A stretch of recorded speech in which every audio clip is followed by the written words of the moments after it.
Well, again, it's like that same thing. I want to be very clear about this. There's never a switch you turn on and come up with a formula. The formula is the death of every painter.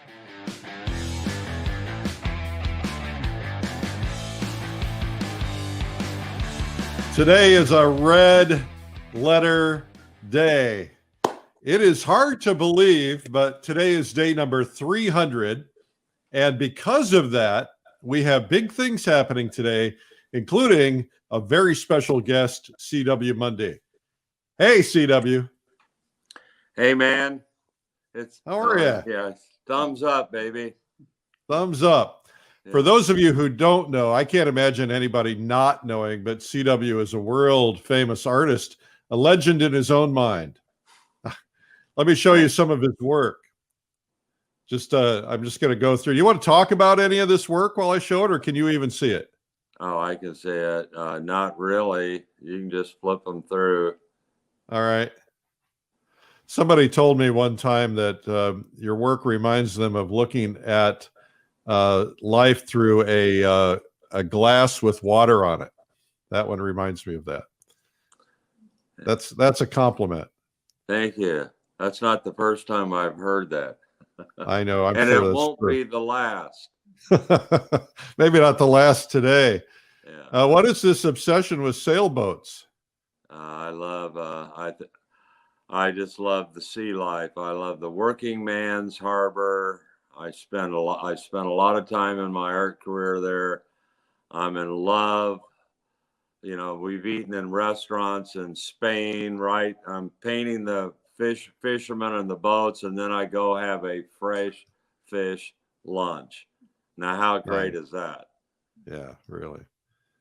All right. Well, we're going to get to know CW today. So what we're going to do, we're going to break format a little bit today. There is so much inside that brain of his that we're going to chat. CW is going to talk a lot about a lot of different things. What are you going to do? What's on the agenda for today? I think one of the most exciting things for me, and it's been an epiphany over the years, and I've really started to understand it. I was being taught that by studying art history, and then my mentors here that you know many of them, which I'll mention, but it's the key word here is relational. And this is the stuff that I think is going to be a big epiphany to the artists, the ones that are coming along now, the ones that are trying to develop their brand, their collection base, and all of that. I think this is going to be a really thoughtful food for thought. It's a pretty interesting time to be alive because, you know, when I got into the art world, I think Plein Air Magazine celebrating 10 years this time, but it was 3 years before. Fine Art Connoisseur is 14 years. When I got into the art world 20 plus years ago, of course, there was no internet. I had a hard time finding workshops. I had a hard time finding how to learn plein air painting. And I know you've been at it for a long time, but there are probably more great artists alive today than any time in history. What do you think? I would say that's a very accurate statement. Why do you think that is? Well, it's because of I'm not a big fan of technocracy, but I can tell you that it's because of that the social media, you know, Rebecca and I have talked about many times. We didn't have a web page, did we? We didn't have a web page. There wasn't social internet, anything. You know, we did it the old Pony Express way, baby. We got her done. Well, you know, I think that brings up an interesting point. You know, I was last time I was on an airplane, which has been a while. I remember there was a girl sitting in front of me and she kept taking selfies of herself. And then, you know, she's probably posting them. And I think we kind of are living in a world where we're performing for everybody. And I think that that has some positives and some negatives from the standpoint of an artist. A lot of artists are posting all the time, and they're posting their work. But as I don't know about you, but I know about me, out of all the things that I do, there's only about 10% that are worth showing anything to anybody. And I think that everybody has a percentage. You know, I don't That's a know pretty any fair artist. percentage for all of us. Yeah, I don't know any artist 10%. alive who should show everything, because there are sometimes things that just don't turn out right. What are your thoughts? Well, my thoughts are this. This is why I had stayed on Facebook. I've been off the last 9 months because I worked on a record. The Lord told me, you're done with your painting. I put it aside, got out the old 5-string, started writing, and produced 2 CDs. One for my buddy Mark Daly, which you know, from Cincinnati, not from Denver, or not from And a great Colorado. painter. Huh? And a great painter. Oh yeah. The other Mark Daly, the Denver 7, he's real big. But anyway, so I did this record, and I've been off it. But the last 3, maybe the last 3 years on Facebook, I had a commitment to my fans and to myself as being one who has a lot of mileage and a lot of input on my own life with my art. I wanted to share that on Facebook. I always used it as a teaching forum. I told them what I was going to try to accomplish and what my accomplishments were and what my goals were in all of those paintings. And it was like doing a blog.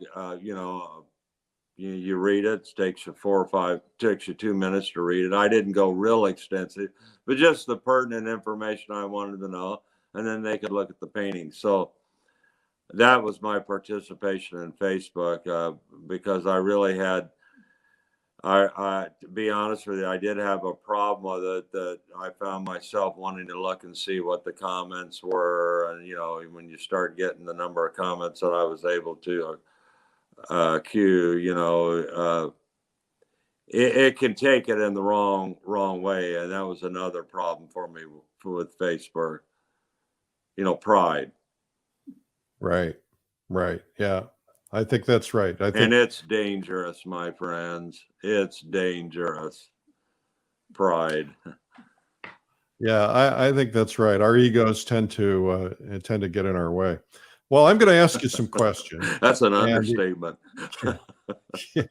Go ahead. Well, you and I were talking the other day that I think one of the hardest things to do is to let go of yourself. I think especially when we're younger, we want to make it all about me. And the hard thing to do is to not make it about you at all, and to make it about everybody else, and to make it about God. So I think that's been a difficult one for me. Yeah, well, we're taught, like you said, at a young age, you're responsible, which is true. But then your soul, your mind, and your emotions and your will, the self, runs with that, and it builds up a monumental a thing for you to overcome when you understand the Christian walk and the Christian life. I'm not into religion. Religion does nothing for man, but a personal relationship with Christ is a totally different thing.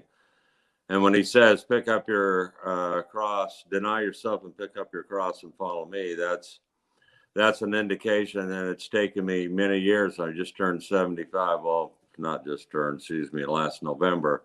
But it's taken me a lifetime to understand that the real value, the real worth of getting the heck out of the way.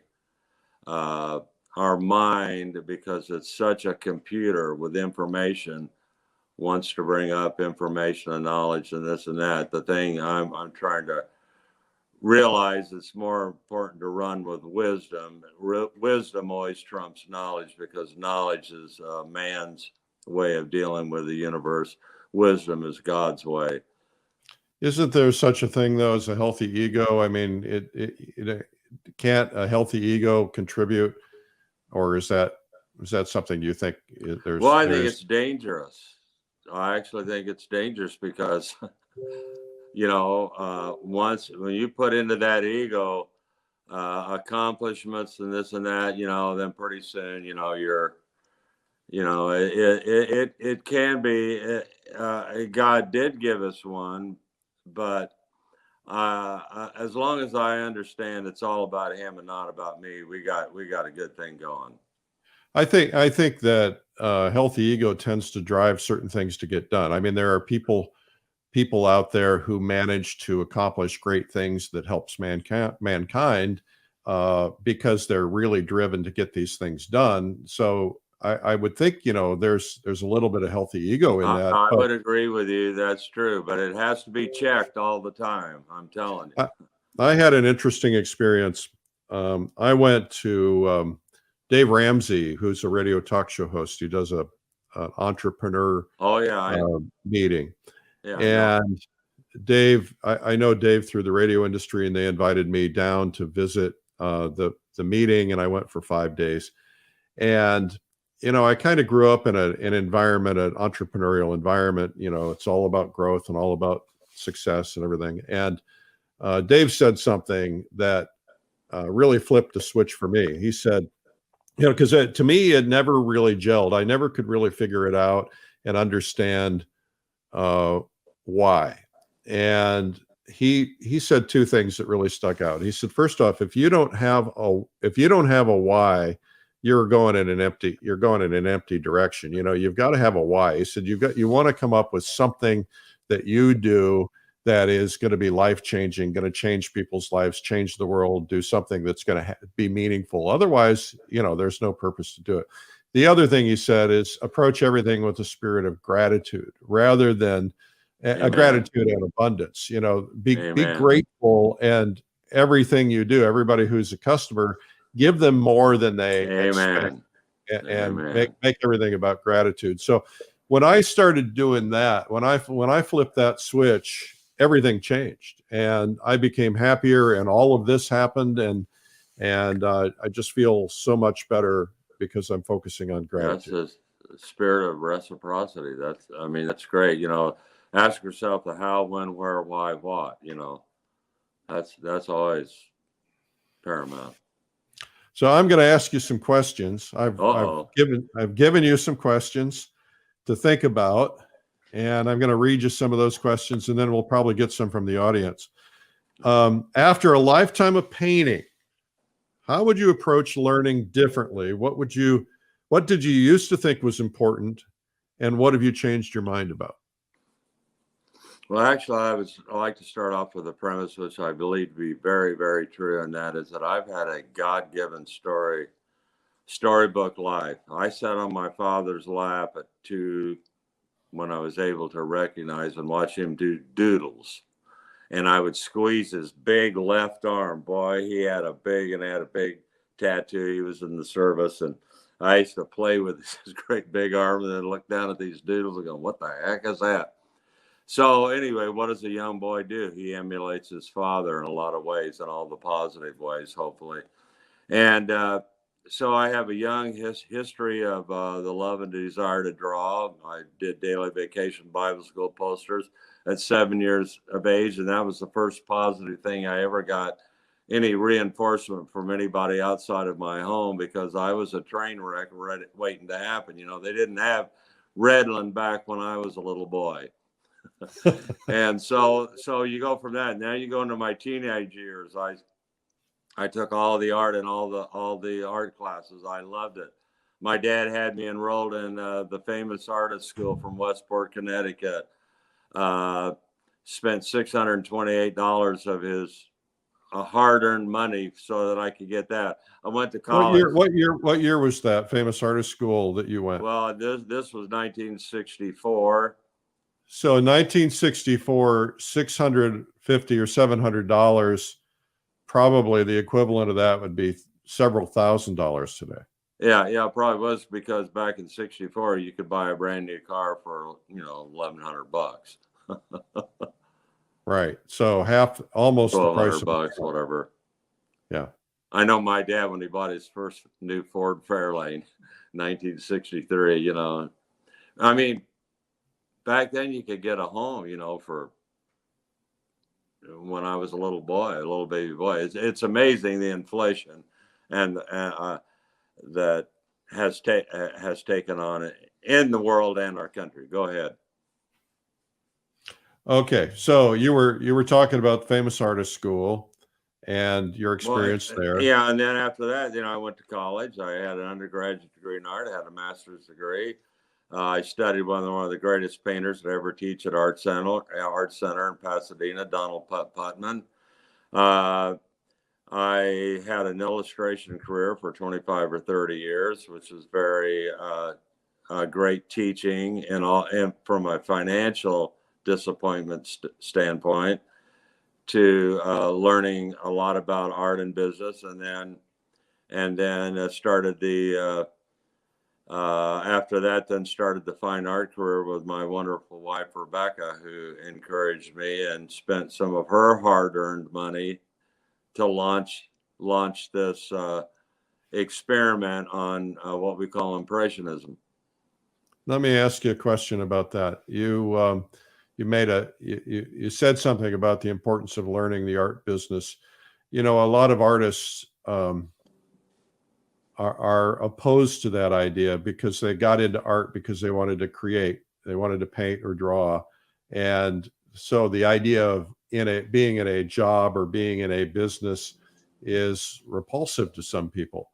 How do you help them overcome that and understand the importance of owning?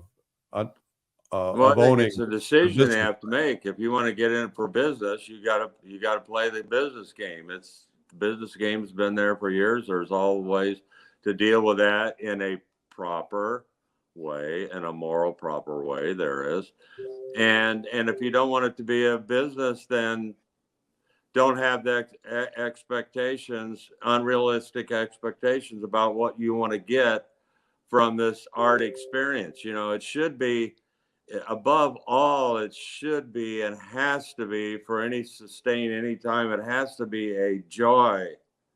How many people are going to stay with it if it's, you know, and that's why people like yourself are involved in education, and myself too, for all these years, because we can help these people along the path, and they can find out. That's one of the questions, you know, why do you do art? What are, you know, that's one of the questions I think that you gave me as a preliminary, so we can talk about that later. But anyway, yeah, it's all, you have to be realistic. You got to understand what do you want to try to get out of it. And then it's really very simple. But if you're torn in between the two, then you're going to be dragged into, you know, more struggles and trying to figure out what is the business side. You know, Rebecca and I had in all my workshops for all these last 25 years, we had all these workshops were on Thursday afternoon at the end of the week.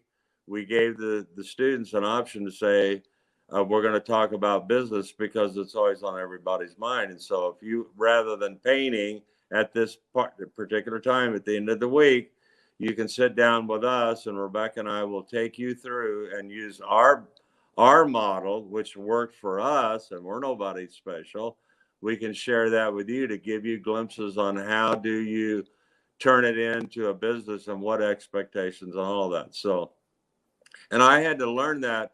Rebecca and I learned that on the run. You know, we didn't read any books on it. Yeah, I can tell you a good book to read in case you need any. I think that that's really a very important point, though, because, you know, you don't want to, we've romanticized this idea of the struggle. You know, we look at what I think is probably a horrific life for Van Gogh. You know, he was involved in a lot of things. He was addicted to a lot of things. He did beautiful paintings, but he struggled. And maybe his struggle is what resulted in the beauty in his paintings. But I think we've tended to romanticize that. I wrote a letter the other day about you know, art and parents who are, you know, horrified when their kid says, I want to take up art as a living, because I've heard that. I've heard those all my painting career. Yeah, go ahead. And yet you know, you and I both know a lot of artists who live great lives, travel what they want, live what they want, have what they want. Some of them have a lot, some of them have what they need, but they've decided that they were going to make that slight sacrifice to jump on the business wagon, find a way that it works for them without compromising their integrity. And ultimately, without that, you're ending up going in and out of part-time jobs. And, you know, I know an artist who's very, very good, who is making his living as a FedEx or UPS driver, and is miserable, but he hasn't been able to focus the time and attention to work on his business. And I think if he would do that and figure out a way, he would eventually be able to leave that. Yeah, these Eric, these are things any artist worth his salt has to go through this. You know, there's no cookie cutter way to acquire this. You know, it's if you you have to figure out in life and make time for the things that you feel are essentially needed, and then you have to be realistic about it. But I mean, gee whiz, you know. I didn't even, you know, in 1960, when I was in California, I didn't even own a car. I couldn't afford it. I did dog portraits so I could play volleyball and chase girls on the beach, you know, and that, you know, so anyway, you've got to figure it out. And it's really not, I don't think it's really that hard.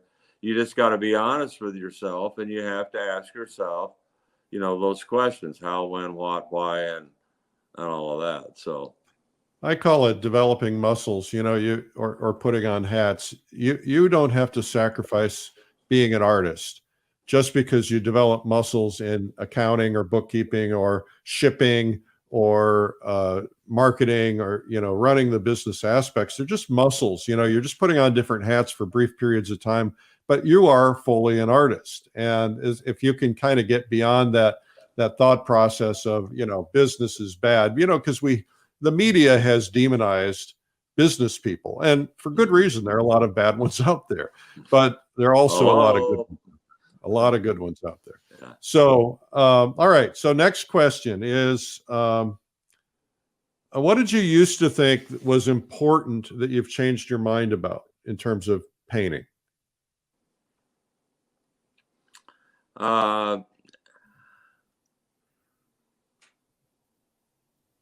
Honestly, really not much, because it was more about the journey of learning.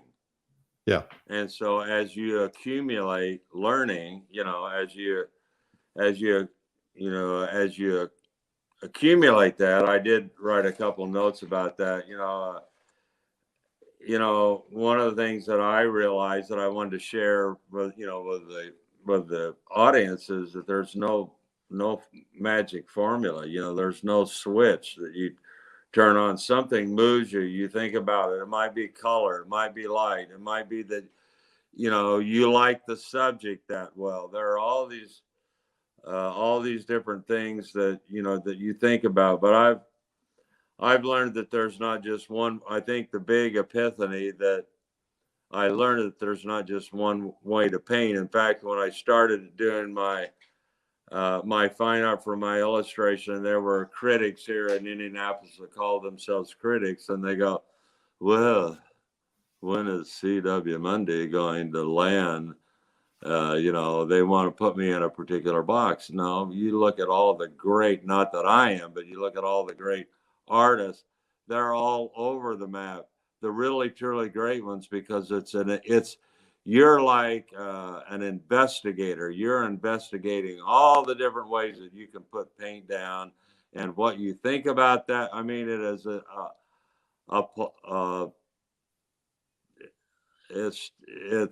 it's monumental, all the different things that you have to take into account. So, well, I don't you think that when you stick to one particular thing, don't you get bored? Well, I mean, I went down that rabbit hole, and I really made a huge mistake, because I was only thinking of, hello, self. Yeah. I'm not wired that way, but guess what, Eric? There are a lot of other people that aren't wired the way that I am. I'm Lewis and Clark, reincarnated. And these other people are in love with what they paint and how they paint it, and they love their subject. They haven't changed for 20, 25 years. Maybe they've gotten a little better at it, I'm sure, because of effort, but that's just the way they're wired. They don't have the inquisitive mind of a little rogue child like me, that needed Redland. Thank God they didn't have it when I was a little boy too. Well, but I think if somebody is in, they found something that works for them and they're in it, I don't think there's anything wrong with pursuing that and continuing to pursue it. Oh, But for no, me, no, and that's my point. Yeah, but see, I used to label them as they haven't evolved like the CW Mundy. It's a bunch of baloney. Everybody's different, and the sooner that I realize that, I have an unfortunate tendency to think that everybody thinks like I think, and it's something that God is trying to debilitate and get out of the way, because I'm reminded daily that people don't think the way I do, and I shouldn't expect them to come from the same starting point, And that's when I realized, shame on me for having the audacity to put these people down like, oh, they're lower subjects, because no, that's just the way they're wired. And thank God that they're still painting and creating. What is it to me? Like Christ said to his disciples, what are you worrying about this guy? You need to be concerned about yourself, but we're always wondering about the other people. I liked your point about Ritalin too. I think that we are suppressing a lot of greatness. I'm not being critical of people who have done it. I've had to do it with my son, but also, there's that creativity, that energy that comes out from that, from that high amount of energy there.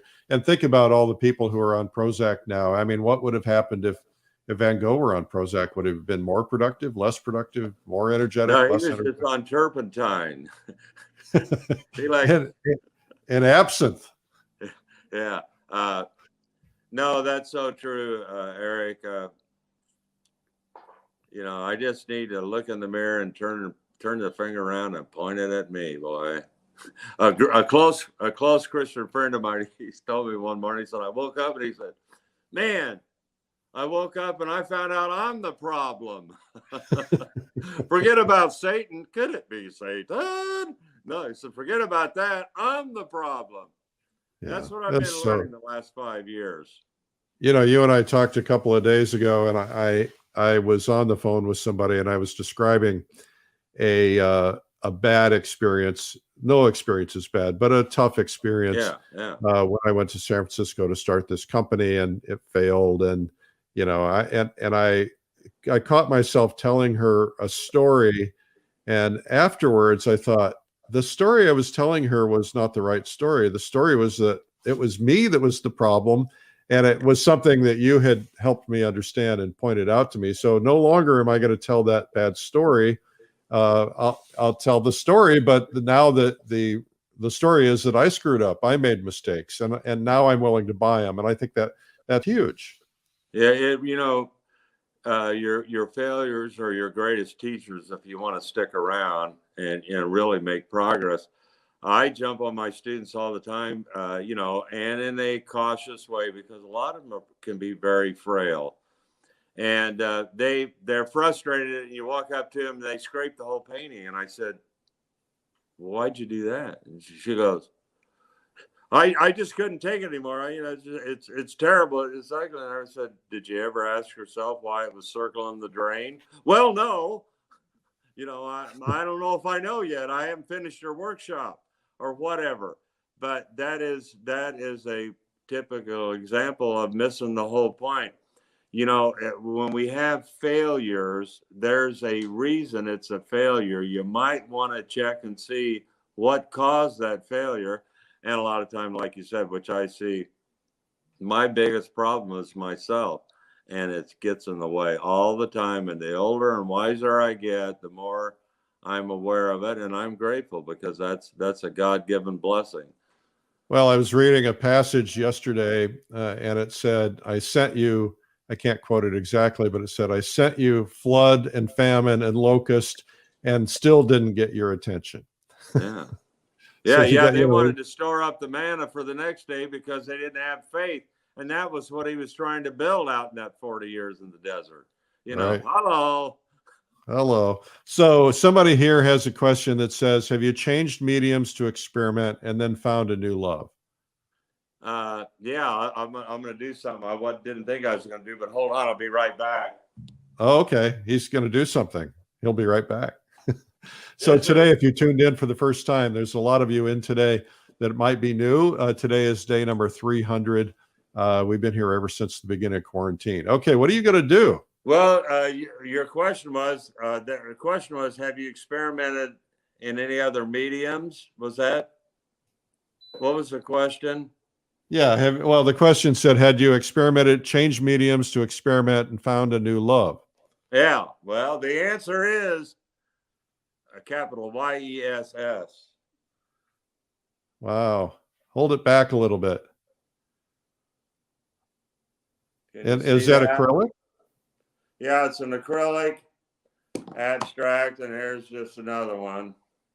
Wait a minute. Hold it over.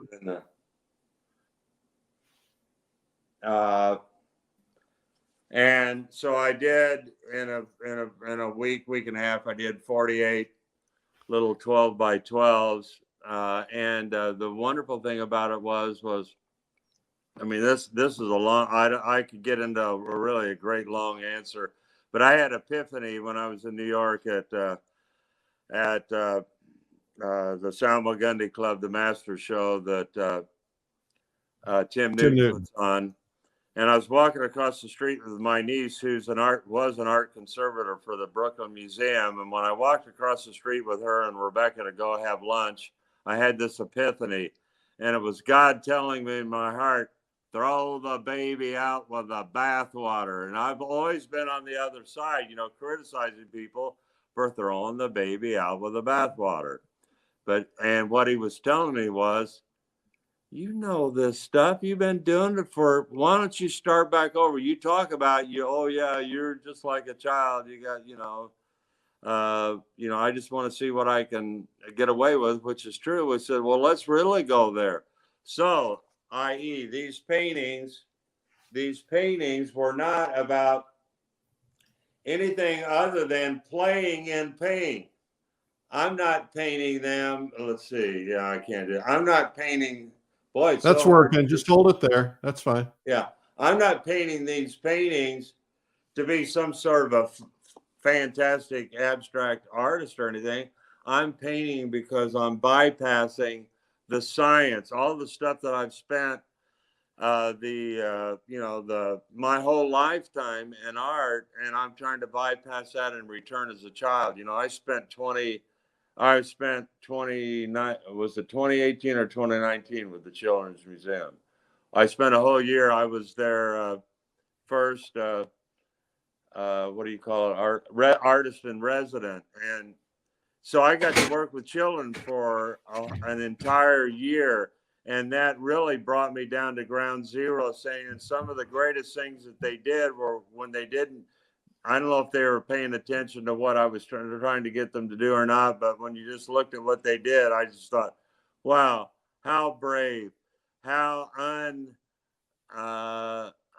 unfiltered, how pure, how, it's man's knowledge and everything that wants to be the critic of what art should be and what art is.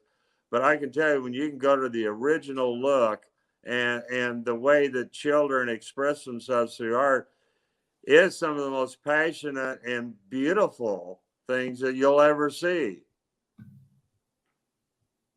Well, when you told me you were going to go do that, I hadn't really understood it, but yeah. So it really was an education for you.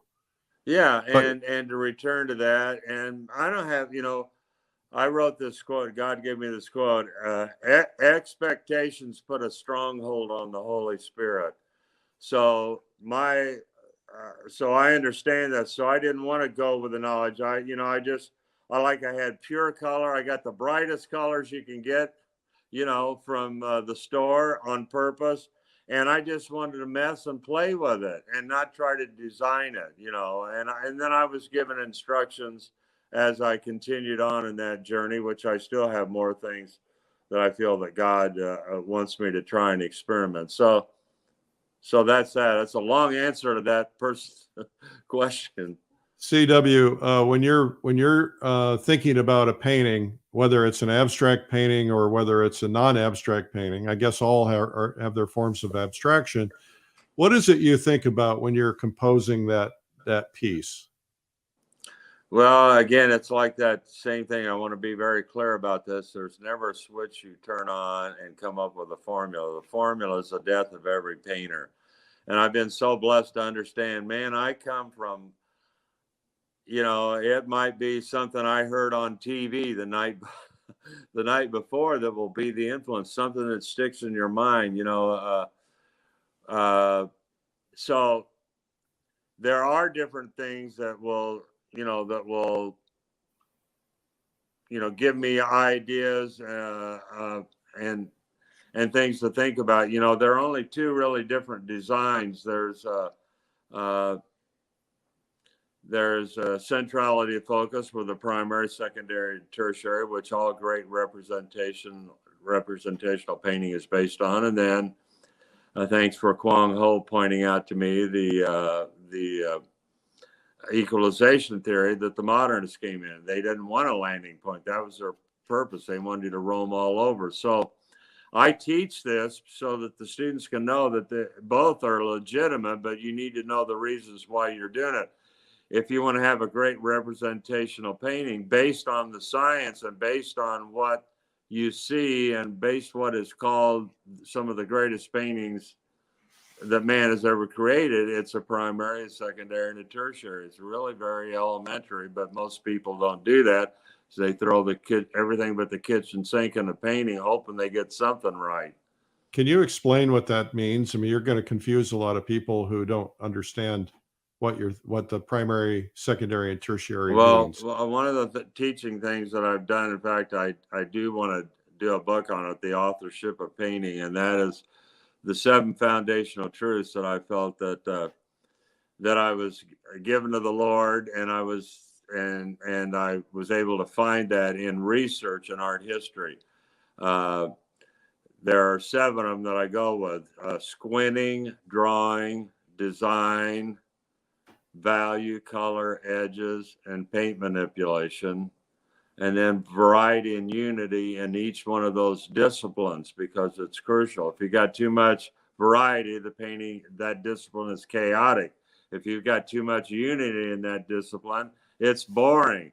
So the key is to get as much variety in each discipline as you can get away with and still have it unified. So when you taught at the plein air convention, which was kind of your last big formal workshop, you talked about what I call a tic-tac-toe grid, is dividing the canvas into thirds one direction and thirds in the other direction, and picking those points where the tic-tac-toes cross as focal points. Do you still buy into that's that Fibonacci's science on he did it with language. He did it with my wife Rebecca does on our slideshow that we do when we talk about that. Take it, for example, a hurricane. When you look at that from outer space, it's got the Fibonacci curve. It starts out, it swirls down into the one point. The same thing with certain worms. The same thing with seashells. The Greek actually took that. It's called the golden section. So once in learning that, when I learned that in college, I said, well, this makes sense. If it will work up in that upper right quadrant, the golden section, well, it should work equally on the left side or on the bottom side, right and left. So then that's why I did the tit-tat-toe board, to show you that these were starting points, that you could, boy, I can't do this. Ali said this was going to be hard to do.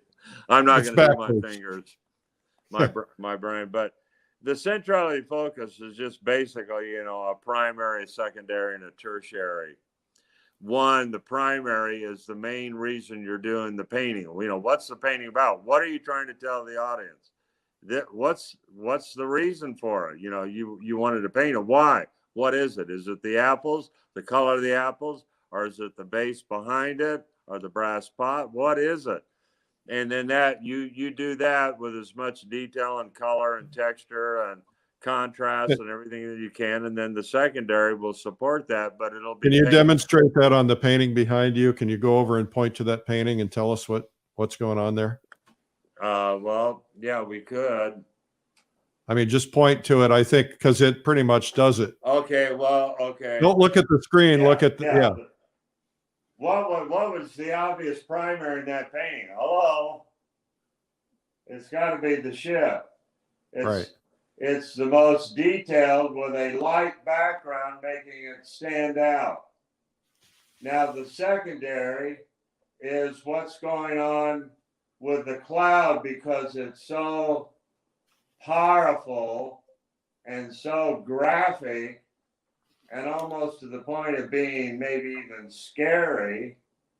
And then the tertiary is going to be the cloud stuff behind, and part of the tertiary, a combination of going from the primary, the ship, secondary, the cloud, in between the secondary and tertiary would be this water mass with the waves rolling over. The tertiary areas are the flat areas of the sky.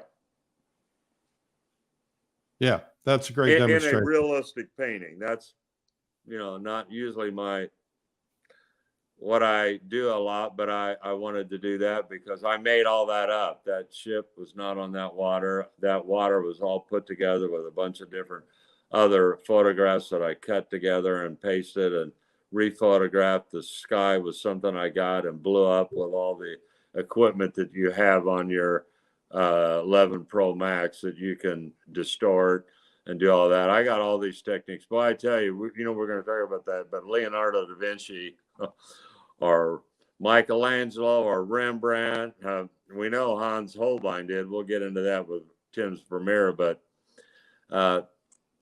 those guys would definitely have used these things to advantage because it takes them in a world that they've never seen. This painting back here was never seen until it was finished. You know, that is not real. It's like what Carolyn Anderson says, my great mentor and teacher, it's all an illusion. Well, and so there is this, there are folks, and again, I don't look at this as a right or wrong. It's just a discussion, but there are folks out there who are vehement about not using photographs. There are a lot of discussions about that, you know, you need to learn to draw from life. You need to understand those principles. And that makes sense to me. And then there are those who say, no, you never use photographs. And my argument was, well, you know, what if I'm driving down the road and I see a cow and I taking pictures with my iPhone while I'm driving at 60 miles an hour? No, you can't use that cow. You got to remember that cow. What are your thoughts about that? Well, there's an old saying I won't mention, but I'll just say it this way. Everybody has opinions. You know, I'm not going there, but everybody has opinions, and that's fine. That's what makes the world go around. Yeah. I go to higher calling when the knowledge is at stake. I always go and pray about everything and ask the Lord. And I would say that everything you said is actually valid and true. And most of all, I would preface it with it. You can only paint as well as you can draw. And if you're going to be one that's always going to turn the projector on to trace your image and paint, you know, you're going to rob yourself of one of the greatest tools and experiences of how to learn how to paint. You have to learn how to draw first. And they're totally different, but yet there are, I think in some ways, and people like Sherry McGraw, who's one of my great drawing teacher, thought that girl is on it and she understands it. She was a great epiphany to me. And I took her, when did I take that class? About 7 years ago, about 7 years ago, I always go to the people that I know. They know stuff I don't know, and I'm smart enough to go get it. I want to see for Yeah. myself. And that's the key thing. Your ego's out of the way. People would say, well, why are you going to go see her? And I go, she knows a lot more. I can sense and see. Her drawings are some of the most beautiful pieces. And David's got a lot of that stuff going too. Her drawings are some of the most beautiful pieces of art that have been created. And I'm going all the way back to all the big boys. Well, absolutely. And I took a workshop from Sherry and David right before coronavirus, whenever that was. And it was so eye-opening and so fabulous. And it's had a very big impact. When she looked at my paintings, she said, I can instantly see what's wrong with them. And I said, what's wrong with them? How to draw. Well, that's a big part of it. But the other one was, they don't have any air. And I said, what do you mean they don't have any air? And she said, I can't explain it to you. I just have to show you. Come to the workshop. And it was fabulous. It really made a huge difference. Yeah, Kwong had said that several times. I traded him a painting, and he wanted this painting because he said, I can feel the air moving around the way you've painted air. And a lot of that has to do with my wonderful and great and most knowledgeable friend, Carolyn Anderson. Rebecca laughs because we told Carolyn this morning we were going to do this. And Carolyn wrote on there, CWO, when he wants to he has questions answered, he calls up Carolyn, and which is true.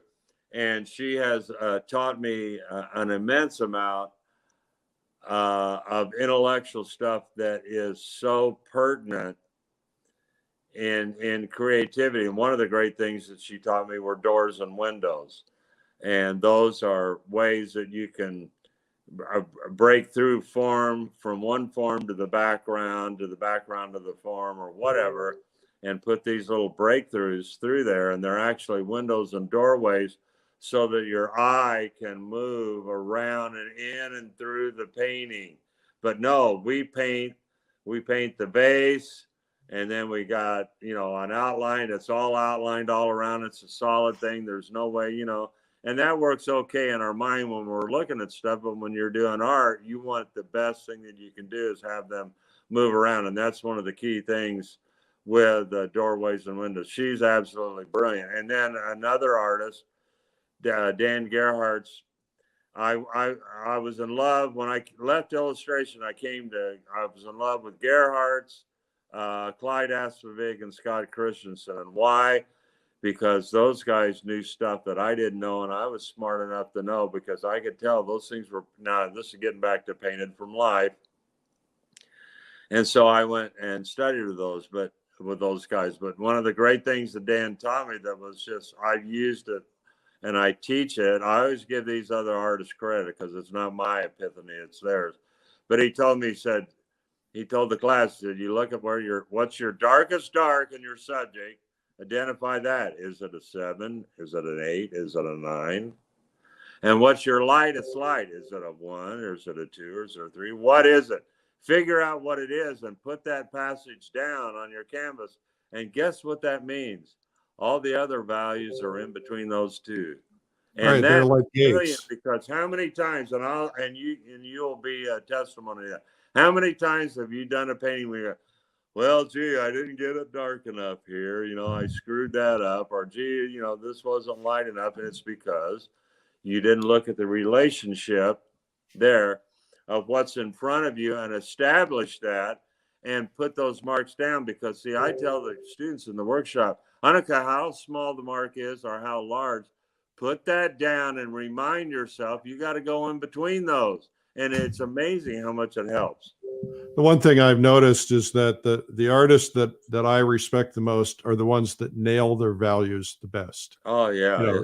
To that point, what Gerhardt's is talking about is so clear. You look at Dan Sprick's landscape paintings. Oh, my gosh. Not necessarily known for his landscape paintings, but he's one of the best landscape painters alive. And his interiors, too. He nails his values so perfectly. And his perspective, he has on the video, we just did a video that we're releasing soon, a landscape video. and he constructed this big device that goes way beyond his easel just so he could figure out the perspective, because he wanted to get it spot on. I mean, and it is spectacular. Daniel Well, Sprick, he is an absolute amazing painter. He's brilliant. But Matt Smith was the dude that got me to understand the nailing the values. I sat next to him at the first inaugural thing down in Laguna Beach. They had invited 50, known painters to come down, and I got to paint with him. And he just blew my mind because he was so good at that. And you can train yourself. The people out there, look, you make a little strip of the 9 value scale. Don't go to the 10. 10 is a loser because you don't see what the halftone is. You got to go with a 9. So you have 5 is the halftone, and then you've got 4 values on one side and 4 on the other. But you can take that strip and you can be, your wife's driving or your husband's driving, and you can go and look at that drop shadow of that tree and go, what value is it? And then you guess at it, and you can train. You literally can, like Sherry talks about drawing, not measuring, and train your brain to see. You can do the same thing with values. You can train your brain, but you have to exercise it. It has to be told this stuff. It's not going to come by, you have to, a guy becomes a surgeon, a doctor. Why? Because he studies all the science and he does his work. And it's the same thing. Your brain is not going to do a very good job of pulling value if you don't practice it. That's right. Absolutely. Well, I'll tell you what, we're running out of time. Do you want to keep going, or do you want to shut it down? Oh, I'm fine, man. We haven't even look, it's your program. I'm not going anywhere. Well, I'll tell you what, we'll keep it going for a while since it's day 300. I'll just tell everybody some of the platforms you're watching this on, because we're on Twitter, Instagram, Facebook, and multiple Facebook pages, YouTube, etc. Some of them may shut us down at the 1 hour point. If you want to hang with us, thank you guys for hanging in there. I know a lot of you have things to do, but what living artists? Well, you talked about that one. Let's see. Well, there were others that I didn't mention. T. Allen Lawson and Bill Anton. And one of the great things that I gleaned from those two guys, who are monumental in my estimation of what's being created today, is this concept of rest action. And as an impressionist, that was a key thing for me to learn and understand. I was under the stupid thinking that Monet was nothing but broken color, and that was it. But if you look at the bridge at Argenteuil, you can see the mass and the flat shapes of the sky and the clouds and other things working with that. So the point is rest and action. It's a recipe for absolute beauty and simplicity. Your action is where you want the centrality of focus, and that can incorporate a lot of different things that mean action. Heavier paint, brighter colors, heavy palette knife where everything else is brushed. There's all these different things that would go with that. And then, excuse me, now my mind is going blank here. You've been drinking too much turpentine. Yeah, no, I haven't been drinking enough. Look at my eyes. I coughed and they've turned fuse. I can't get back to that thought where I was going with it, but it was a very good and important thought. What was your comment? Well, I was asking about, what you'd learned from other artists. You were talking about Bill Anton and T. Allen Lawson. T. Allen Lawson, I was talking about that, rest and action. And then the rest are your big, large, flat shapes that could be a slight value shift in that flat shape, or a slight color shift, or a combination of both. But nevertheless, it's very laid back because it's supposed to be rest.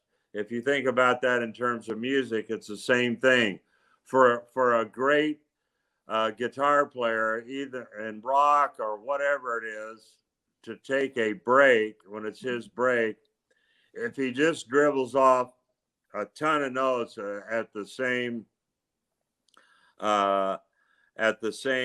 speed, and there's no stop, there's no rest, there's no stall, you got a problem, and it'll go past you and nobody will hear anything. But what's really great about a saxophone player is the natural rest comes when they run out of air. And I had to have a great jazz player explain that to me, because I always wondered, how do they know when to take that break, man? It just blows my mind. It's perfect. Well, it's just because they only have so much breath.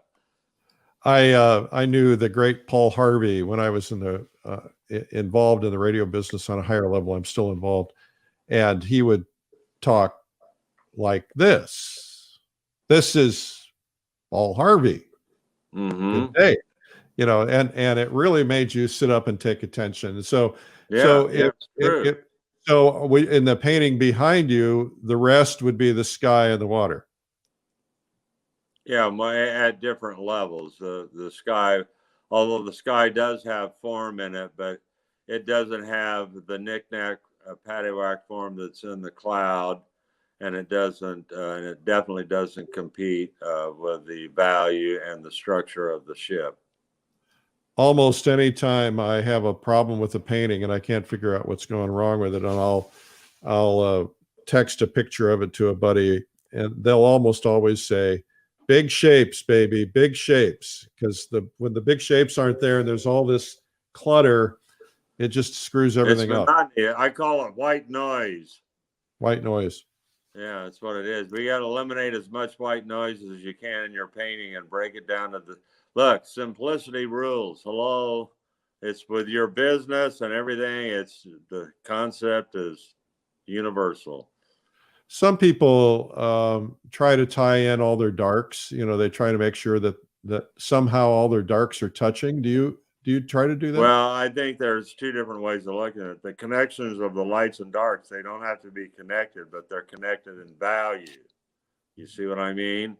Yeah. You have a certain number of 3 values in different shapes, and they get connected. They don't actually have to be physically connected, but there's that way. And then there's the other way of actually connecting shapes and values, and you can use that to lead the eye. And that's the reason for that kind of connection. But I'm thinking you need to do this book. Yeah, if I could just find a publisher. Yeah, I don't know anybody. I don't know anybody. They make some nice articles in your magazine. Hello, is anybody home? No, we could do that. We could do it as a series in Plein Air magazine and then turn it into a book. But nobody would buy it if they had all the magazines. Yeah, well, a condensed version is. I have my wonderful buddy Mark Daly that I play music, and I've worked on his CD, and he played all of his great guitar work and mandolin on my CD, and he's doing a book. He's working on a book. I guess I better not talk about it, but it's art related, and it's going to be revolutionary because he's going to talk about a lot of things that I've been privy to that I haven't expressed, and a lot of things that he's come up with, because he's he and his wife are Menzas. They're real smart people. He's a brilliant unlike guy. Me. Brilliant guy. Well, you introduced me to Mark, and Mark came up with you to the Adirondacks, and we all played music together and got to know each other. That was a lot of fun. Oh, I can still remember that, sitting in that thing and doing what was that song that we were? I can't remember, but we played it and we were laughing and rolling, and people were making up verses, and it just went on, and it became a giant of its own. And Gary, the guitar player, what's his last name? Yeah, Gary Bertram Oh was the yeah, guy who gave us the chord progression, and then he started making up words, and those were some fun times, my friend. That's when you were first learning to play the guitar, wasn't it? Yeah, he's coming back this year for the 10-year reunion. Oh, he is? June. Yeah.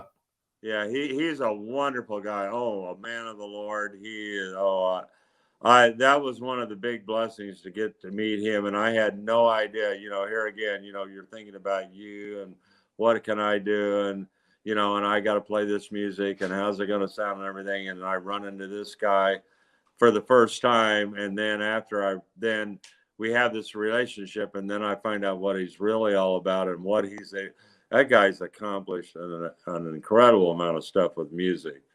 And yeah, here and he I was think just he's happy on the to be road. sitting there playing rhythm guitar and singing. Yeah. Well, it's fun for me to try to keep up. It's not easy. Let's see if we have any questions from the audience. See if there's anybody in there. I have a couple others here. Let's see here. What are the 3 lessons each of us needs to ask ourselves about a life well lived as an artist?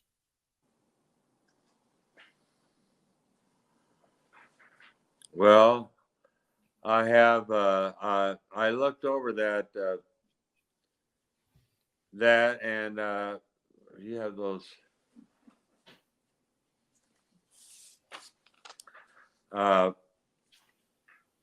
Hey, Mark is in the comment.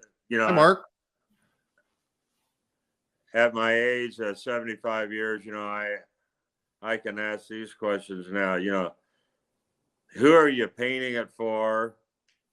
And I've learned a long time ago, I create everything because God creates. That I had a guy ask me on Facebook, you got this career, why you keep painting? What are you doing? And I go, well, God creates, and that's why I create. And I got an answer. He said, thanks. And that was it, which is fine. Do you paint what you're led to paint? That is the key thing. Don't get on the Ferris wheel with Garrett's. Well, I sold those red begonias or whatever they are, and I got 4 other people want them. Can you get at your easel? All of that stuff. You got to paint what you're led to paint, and one of the big things that I've learned that really helped me out a lot was don't paint for man's approval, or paint for your peers' approval, or I actually don't even paint for an art audience. Just be yourself, and the market will find you. Go ahead. Well, one other thing I wanted to say is because I think it's funny because it gets back to Carolyn, because Carolyn laughs at me because she knows I'm a ultra conservative on many fronts, but when it comes to art, I'm one of the most liberal artists that you would meet. And I tell my students, you need to go out as far as you can out on the limb on the right and on the left, as long as it's moral, in my estimation. And you never know where you're going to land, but you never know what those territories are until you're willing to step out in the unknown. Faith is the evidence of the unseen, not the seen. So I think that's an important thing. Okay, so the next question I have is, actually, you and I got into a discussion about the movie Tim's Vermeer. Oh, yeah. And the optics. Do you want to touch on that a little bit more? Well, yeah, I'll do it just a tad, but maybe, you're the guy that could do much more. I studied Hockney's book on Camera Obscura. Secret Knowledge. I got that book. You can get that. I encourage every artist to get that book. It's about $28 on the internet. it's got most fabulous color images in there.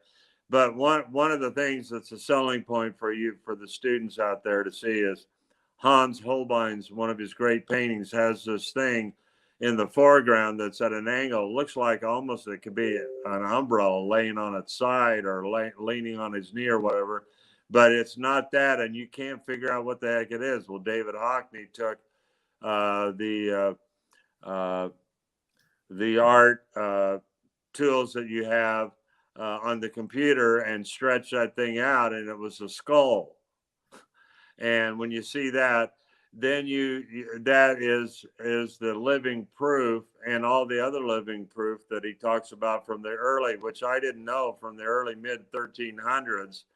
Lenses, the camera lucida, the camera obscura, and all that stuff, mirrors, were all used as and in different time periods, but starting as early as 1330. And when you think about that, the reason is very apparent why that is so important, because these guys that did portraiture were getting the portrait work from some of the, yeah, there you go. Yeah, if they look at that, yeah, that's good. Yeah, if you look at that thing, and I think that's, you turn your head and everything, and you look at, and I still don't know to this day, and I don't think Hockney talks about that, but why did Hans Holbein do that? He did that because he could, and it might be a secret message or a secret code or a historical code for the future or whatever. But nevertheless, these guys were forced to use these lenses. Why? Because of the ego of their patrons that had all the money, that wanted to commission them to do these fantastic paintings of themselves, wanted something that looked as close or exactly like they look. They were more interested in that than actually the painting. They want a painting. But now they can find these guys that can paint it this way. So these guys were all running to the lucida, the lenses. I mean, Ingres, Caravaggio, just to name a few. All of these guys were going to that direction. And then Impressionism came, and they threw the baby out with the bathwater, and they didn't need that criteria. They were selling stylized art to the wealthy people that was of their culture. So the movie came out, Tim's Vermeer, which was about Tim, a business guy who was trying to figure out how Vermeer painted what he did. So he reconstructed the scene, built a studio, and created a camera obscura, and basically said he didn't need any talent. He could do it just by looking at it. T. Allen Lawson and I went down and visited that studio, that stage, met with him, looked through the camera obscura. I've got a video on it somewhere on Facebook. I'll have to find it. But the thing that I think was a really important point is, yeah, technically you could follow that process and you could do it, but Vermeer had incredible talent, not just anybody. I mean, what Tim did was nice, but there was no comparison to what Vermeer wasn't did. a Vermeer. Right. Well, also too, during that impressionistic time, there's a book. It's called Naturalism. And it's got Jean-Baptiste Lepage, who was one of the big painters, one of the most famous painters of that particular movement. And if you read chapter 2, it's really amazing, because they go into this whole technical thing. And so what the guys were doing, they were taking a lantern and putting it behind a glass negative and projecting that on the canvas. Now, how cool is that?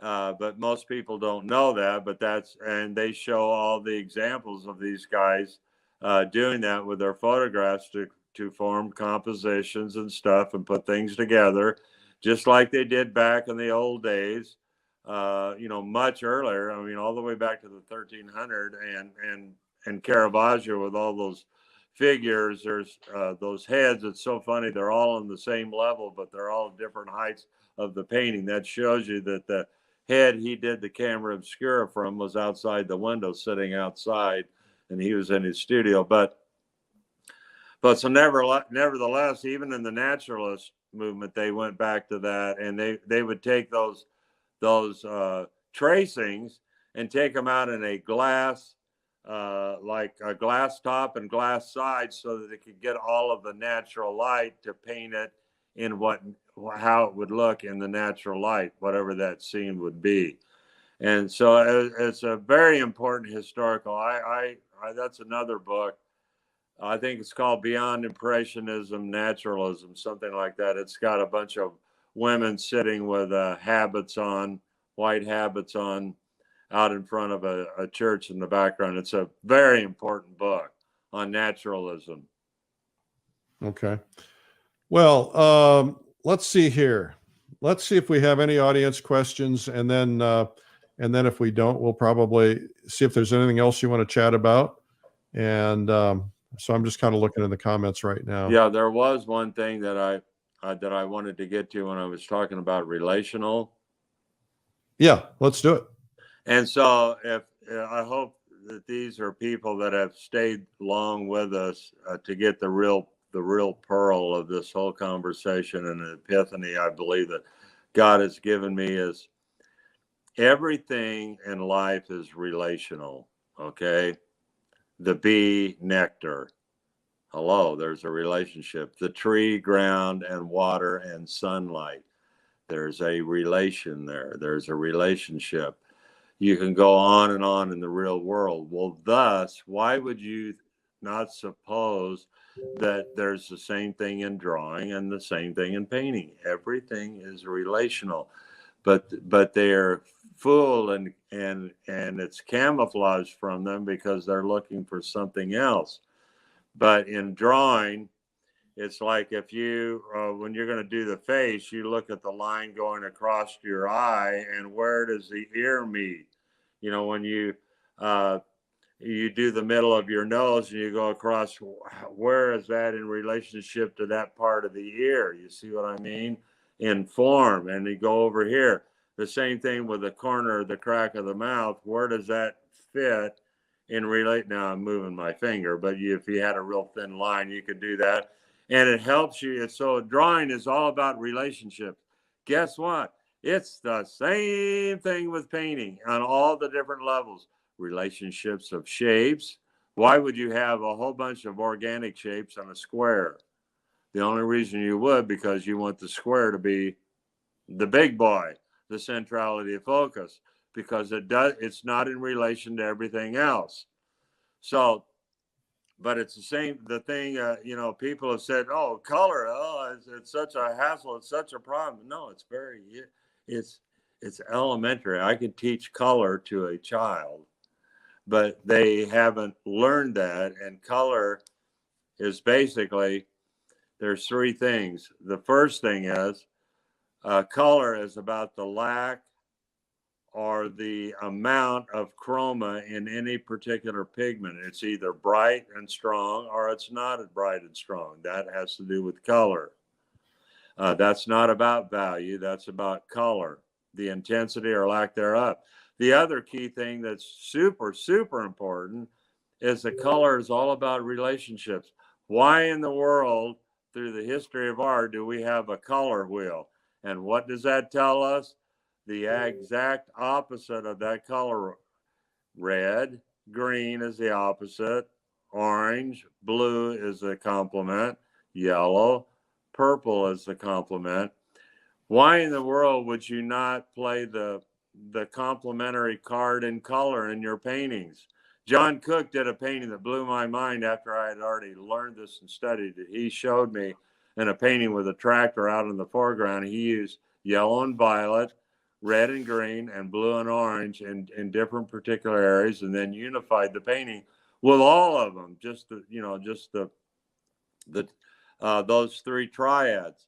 So color is very simple. Why would you paint a green background with a purple base and oranges? logically, it's not going to work up unless you change and alter the color that you're going to work with so that it can work. You know, you would do a red apples, do a green vase, and if the vase is green, do the wall a dirty gray red, and the tabletop, if the apples are red, then you do a dirty gray green. It's as simple as falling off a log. So the key thing that I think in this whole conversation for me from an art teaching point, because I know that Eric was one of the main drives, and I appreciate that your heart is for that, is that the relational aspects of everything in your subject matter and in your painting, everything needs to be relational. The more that you make it more relational, the more successful your painting can be, unless you're trying to do the opposite and create chaos. You know, the famous modernist Matisse, you know, he was during that period of Fauvism. And you know what's amazing? Fauvism had only about a 2-year run in the art history, in the art world. You know why? Because the color was absolutely atrocious. It was so bad and rogue on purpose, because they didn't want to do the complementary thing. They were doing the total opposite. The color was so bad and everything was so horrible, nobody wanted to look at it. It had a 2-year run. That, in my estimation, were probably, for the most part, not all, but for the most part, were some of his worst paintings, in my estimation, the most unsuccessful. But they were successful for him because he was doing that on purpose as research. You see what I mean? And Eric, thank you for this opportunity. This was a blessing for Rebecca and me. Thank you. Thank you. I hope everybody will share this and give your applause to CW Mundy. And thank you for sharing day 300. It's very special, CW. You've been a great friend, and God bless you. And thank you for all you and Rebecca do.